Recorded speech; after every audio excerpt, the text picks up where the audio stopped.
Anyway, ito po ang reporter ni Clarissa. Thank you po. Wow, ang daming A+. Ay, ang galing talaga ng anak ko. Alam mo na kung kanino ka nagmana. Teka, sa'yo na naman. Wala ka nang tinira sa akin, ah. Ay, teacher, hindi pa ba sila tapos? Kasi may lakad. May lakad pa kami. Mrs. Roque, sorry po ha, sandali lang. Okay. Ma'am Kenza, pakihintay na lang po doon ng project envelope ni Clarissa. sige. Balikan ko po kayo. Okay, sige, walang problema.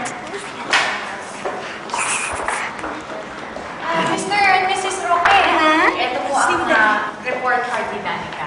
Ay! Good job, Danica. Wow! Danica, tingnan mo! Lahat! A+! Lahat, as in lahat! Wow! Di marami! Lahat!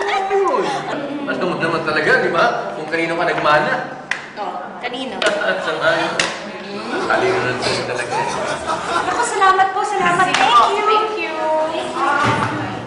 Teacher Jenny, ito na nga pala yung poster natin para sa summer workshop. And don't forget inform mo lahat ng mga parents. Sige po, ako na pong bahala dito.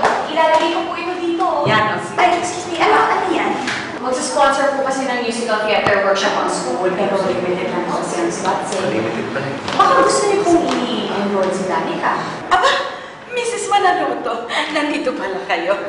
O baka gusto ninyong i-enroll si Clarissa para sa summer workshop? Mukha kong maganda yan. Kasi naman po, para naman meron paglibangan yung bata habang bakasyon. Oo nga po. Kami mag-enroll. Si Danica. Yes, Mrs. Roque. Okay, can you please wait here? Kukunin ko lang po yung mga application forms. Hindi kaya sa'yo nagmana, eh.